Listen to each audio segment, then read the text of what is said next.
റമദാൻ മാസത്തിലെ അത്താഴ സമയത്ത് ആളുകളെ വിളിച്ചുണർത്തുന്ന അറബ് പരമ്പരാഗത രീതി ഗൾഫ് നാടുകളിൽ ചിലയിടങ്ങളിൽ ഇപ്പോഴുമുണ്ട്. ചില പ്രത്യേക വാദ്യോപകരണങ്ങൾ ഉപയോഗിച്ചാണ് അറബ് സംഘങ്ങൾ അത്താഴം കഴിക്കാനുള്ള സമയമായി എന്ന അറിയിപ്പ് പ്രദേശവാസികൾക്ക് നൽകുന്നത്.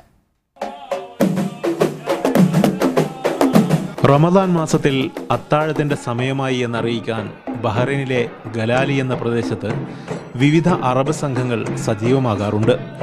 വ്രതമനുഷ്ഠിക്കുന്നതിനായി പാതിരാത്രിയിൽ എഴുന്നേറ്റ് ഭക്ഷണം കഴിക്കാൻ ആളുകൾക്ക് അറിയിപ്പ് നൽകുന്ന രീതി വർഷങ്ങളായി പിന്തുടരുന്നു ഈ സംഘങ്ങൾ. പ്രത്യേക രീതിയിൽ വാദ്യഘോഷങ്ങൾ ഉപയോഗിച്ച് താളത്തിൽ മുട്ടിയും പാടിയും പാതിരാത്രിയിൽ ഇവരെത്തുന്നു. ഈജിപ്ത് പോലുള്ള അറബ് രാഷ്ട്രങ്ങളിൽ നിന്നാണ് പരമ്പരാഗത സംസ്കാരത്തിന്റെ ഭാഗമായി ഈ രീതി ഉണ്ടായതെന്ന് വിശ്വസിക്കപ്പെടുന്നു. യുവാക്കളും മധ്യവയസ്കരുമൊക്കെ ഈ സംഘത്തിന്റെ ഭാഗമായി രാത്രികളിൽ പ്രദേശം മുഴുവൻ സഞ്ചരിക്കാറുണ്ട്. പ്രത്യേക തരത്തിലുള്ള ചെണ്ടയുടെ താളവും ദഫ്മുട്ടും മന്ത്രങ്ങളുടെ ഈരടികളും ഈ യാത്രയെ താളാത്മകമാക്കി മാറ്റുന്നു. ബഹ്റൈനിലെ മറ്റു ചില പ്രദേശങ്ങളിലും അത്താഴമുട്ട് സംഘങ്ങൾ റമദാനിൽ സജീവമാകാറുണ്ട്.